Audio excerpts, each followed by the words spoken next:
There's a popular saying that your legacy is not what you leave behind, but what you set in motion.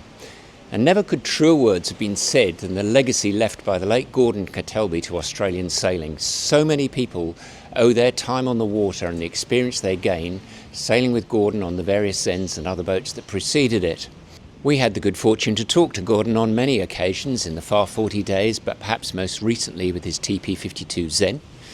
And our favourite discussion with Gordon was this time last year in Cowes in the Isle of Wight, when he and Zen, with Back to Black, put together an Australian team very last minute and managed somehow to do incredibly well with so much stress in the build-up that went with it. But throughout it, in all of those discussions, Gordon remained incredibly calm. Gordon, congratulations. That's a mighty effort all the way through the Admiral's Cup and then finishing in a very good position. You must feel pretty happy. Yeah, hard work. After a week sailing and then come and do this. Yeah. Wow, Yep. I'm going to sleep well tonight. You sure are. And it may not have been very sort of heavy weather, but it's a very long race when it's these conditions, and stressful too. Yeah, it was pretty easy, but for an old bloke like me, it gets a bit stressful. Yeah, absolutely. I've made the statement, I'm too old for this. Well, now I'm definitely too old for this. Well, you're doing very well on it, I have to say. It was fantastic watching you in all the inshore races as well, swinging around the back of the boat, and there was plenty going on. You must be very proud of your crew as well. They've done a great job. Oh, it was an exceptional job. We got this crew, put it on the boat. We had minimal to nil preparation time. Yeah. And away we went. There's been nobody got grumpy the whole week. Yeah. Everybody's worked very well together, and a good cooperative crew is the key to doing well.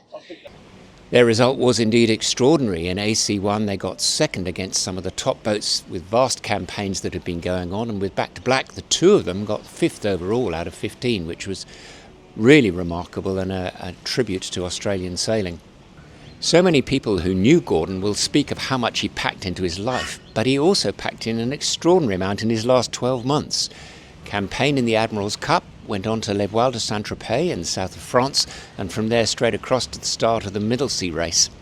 Shane Guanaria became a very good friend to Gordon and would frequently put packages of sails together for him, and apparently despite the fact that Gordon knew a great deal about the technical aspect of a TP52, he had a tendency to say, "I don't care so long as it's fast."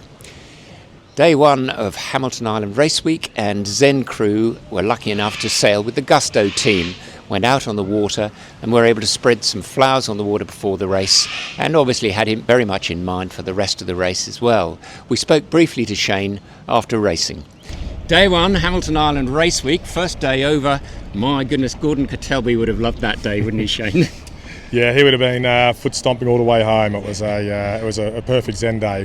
Good hard upwind slog against some pretty steep waves at times, and then a fast and furious run home, and doubled down with a nice thunderstorm at the end there that came through and flattened a few boats. But Gordy would have loved that one. It was a good day. And the Gusto team were very good and had you on board.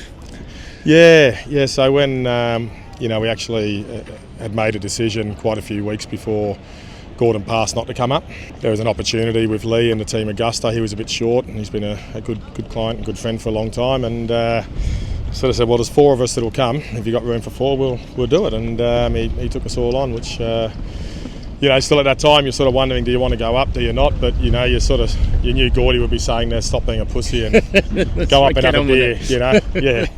He was an extraordinary man, wasn't he? I mean, we remember at the end of the Fastnet race last year, that's a big race, and he was still full on with it, and you guys did really well. Yeah, he, the last time I was actually with him the night before the Southport race, he was still talking about the Admiral's Cup and that Fastnet race and the whole trip over to Europe. That finish with a Middle Sea race, and we got to the end of that race and we're sitting there in the bar having a rum, and he just said, "Okay, Shane, so what about Hobart?" And I was like, "No, Gordy, that's it. Day racing for you now." And he shrugged his shoulders like, "Okay, if that's the way it is, that's the way it is."